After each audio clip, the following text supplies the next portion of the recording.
Halo teman-teman, selamat datang kembali di podcast Si Kecil. Jadi kali ini kita kedatangan narasumber baru nih. Kalau ada narasumber baru tentunya tema kita juga pasti baru kan ya. Jadi tema kita kali ini adalah wawasan Nusantara. Dari teman-teman sendiri ada nggak sih yang tahu wawasan Nusantara itu apa? Tentu wawasan Nusantara itu gak asing ya untuk kita. Jadi untuk berikutnya mari kita simak penjawab ini. Karena baru pertama kali ketemu di sini, boleh nggak sih kakak kenalin dulu dong nama kakak siapa? Ya kak, nama saya Inti. Oke baik, jadi bisa kita mulai ya sesi tanya jawabnya. Yang pertama itu kakak ini pernah nggak sih punya pengalaman yang kurang mengenakan dalam menjalin pertemanan? Kalau memang pernah, boleh dong sharing pengalamannya seperti apa kak? Kalau dari pengalaman saya selama berteman sih pasti pernah ya ngalamin pengalaman yang kurang enak gitu. Misalnya aja perbedaan pendapat. Kadang hal itu tuh bikin hubungan saya sama teman saya itu renggang. Kedengarannya menarik ya, kalau boleh share ceritanya saya juga pengen tahu. Ada nggak sih niat untuk mengubah cara dalam menyikapi pertemanan? Kalau untuk mengubah cara menyikapi pertemanan mungkin akan berubah seiring berjalannya waktu sih, seiring dengan bertambahnya dewasa. Terus kalau misalnya terjadi pertikaian kayak gini antar teman, mungkin dari kitanya aja bisa introspeksi, untuk nurunin ego kita sedikit gitu, atau mungkin lebih introspeksi ke diri sendiri, siapa tahu dari tingkah kita ada yang kekanak-kanakan.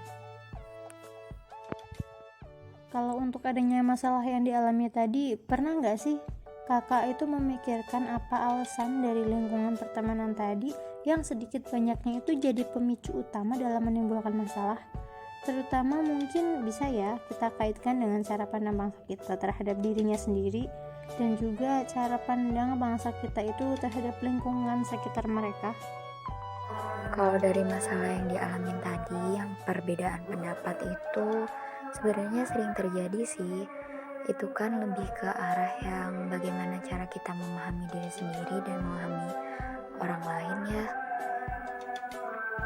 Tapi kalau melihat dari lingkungan, kadang kan mereka nggak tahu nih kita masalahnya apa.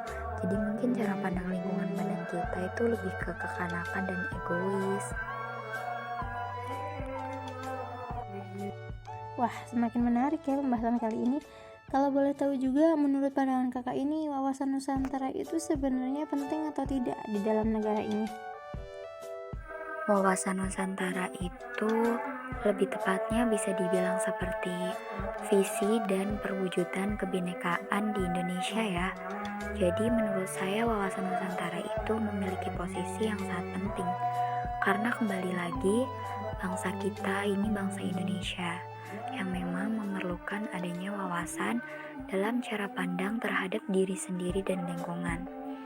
Jadi, dengan adanya cara pandang ini, nantinya kan ada yang tercapai, yaitu menyatukan perbedaan yang ada di bangsa kita sendiri. Tapi kembali lagi, wawasan Nusantara itu harusnya lebih dipahami dan dipelajari lagi, bukan semata-mata hanya cara pandang. Baik. Terus kalau dari pandangan kakak sendiri itu untuk menghindari masalah yang kakak alami dalam pertemanan kakak tadi, bagaimana sih solusinya? Terus bagaimana juga cara mengatasinya agar nanti orang lain itu tidak mengalami hal yang sama dengan apa yang kakak alami tadi? Kalau yang dari pengalaman saya mungkin bisa dianggap hanya masalah ringan ya. Jadi untuk perbedaan pendapat itu pastinya ada dua belah pihak yang bentrok. Mungkin solusinya ya keduanya yang sama-sama berusaha untuk mengerti dan menerima untuk diskusi. Jadi nantinya pasti ada solusi dan jalan keluar. Balik lagi seperti tadi. Belajarlah memahami diri sendiri dan belajarlah menerima perbedaan dari karakter orang lain.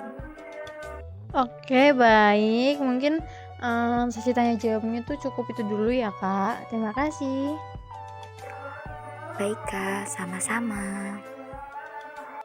Dari sesi tanya jawab tadi kita dapat menyimpulkan ya, Jadi wawasan Nusantara itu kan merupakan cara pandang bangsa Indonesia terhadap diri dan lingkungannya.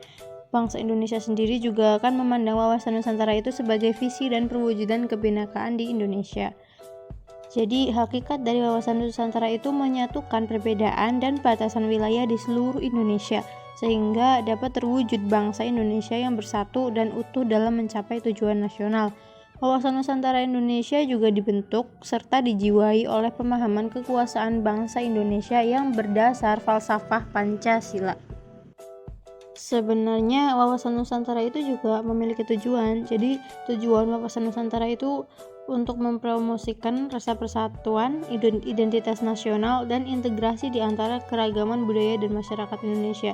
Jadi konsep wawasan Nusantara itu juga kan dikenal sebagai wawasan kepulauan yang bertujuan itu untuk memperkuat kedaulatan negara dan keutuhan wilayah, serta untuk mempromosikan pembangunan ekonomi dan sosial. Selain itu juga wawasan Nusantara itu mendorong pelestarian dan promosi warisan budaya unik Nusantara. Hal ini juga menekankan pentingnya keseimbangan regional yang merupakan konsep utama yang ingin dicapai melalui pemerataan pembangunan ekonomi dan kekuatan politik yang adil dan merata di seluruh negeri. Jadi sudah jelas ya pengertian dari itu tadi yang dijelaskan bahwa wawasan Nusantara itu sebenarnya sangat amat penting bagi bangsa Indonesia, karena dari wawasan Nusantara itu sendiri kita itu jadi lebih mengetahui bagaimana sih cara kita dalam menghargai sesama dan cara kita sebagai bangsa Indonesia untuk memandang orang lain dan memandang diri kita itu sendiri bagaimana. Jadi sekian dari saya. Apabila ada kesalahan mohon dimaafkan. Sampai jumpa kembali.